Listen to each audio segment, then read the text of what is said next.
Bloomberg බිලියනපතියන්ගේ දර්ශකයට අනුව Cristiano රොනාල්ඩෝ බිලියනපතියන්ගේ ලැයිස්තුවට පළමු පාපන්දු ක්‍රීඩකයා බවට පසුගියදා පත්ව තිබුණා. ඒ අනුව මෙම පෘතුගාල ශ්‍රේෂ්ඨයාගේ හෙවත් ලෝකෙම දන්නා පාපන්දු දැවැන්තයා ක්‍රිස්ටියානෝ රොනාල්ඩෝගේ ශුද්ධ වත්කම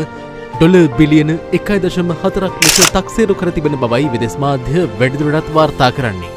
කෙසේ වෙතත් රොනාල්ඩෝට මෙම බිලියනපතියන්ගේ ලැයිස්තුවට ඇතුළත් වීමට හැකියාව ලැබී ඇත්තේ පසුගිය ජුනි මාසයේදී සෞදි අරාබියේ පාපන්දු කණ්ඩායමක් වන අල් නසර් කණ්ඩායම සමග අත්සන් කළ මිලියන 400කට වඩා වටිනා ගිවිසුමක් නිසා බවයි වැඩිදුරටත් වාර්තා වන්නේ.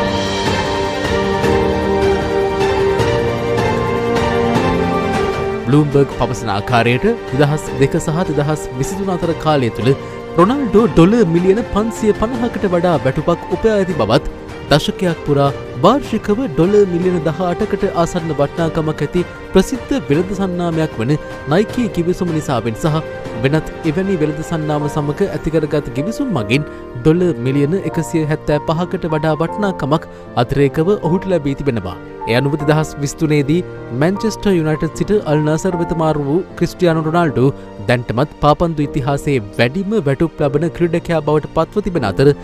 වාර්ෂික වැටුප ඩොලර් මිලියන 238කට ආසන්න බවත් ඊට අමතරව ප්‍රසාද දීමනා සහ ඔහු දැනට ක්‍රීඩා කරන සෞදි අරාබියේ සෞදි අරබියා ක්ලබ් හෙවත් සෞදි අරාබී සමාජයේ 15%ක කොටසක් ඔහුව බිලියනපතියෙක් කළ මෙම වත්කමට ඇතුළත් වන බවයි විදේශ මාධ්‍ය වැඩිදුරටත් සඳහන් කළේ.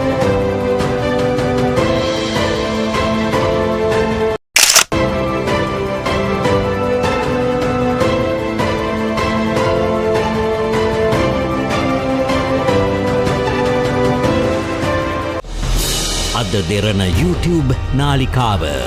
YouTube අද දෙරණ දැන්ම සබස්ක්‍රයිබ් කරන්න.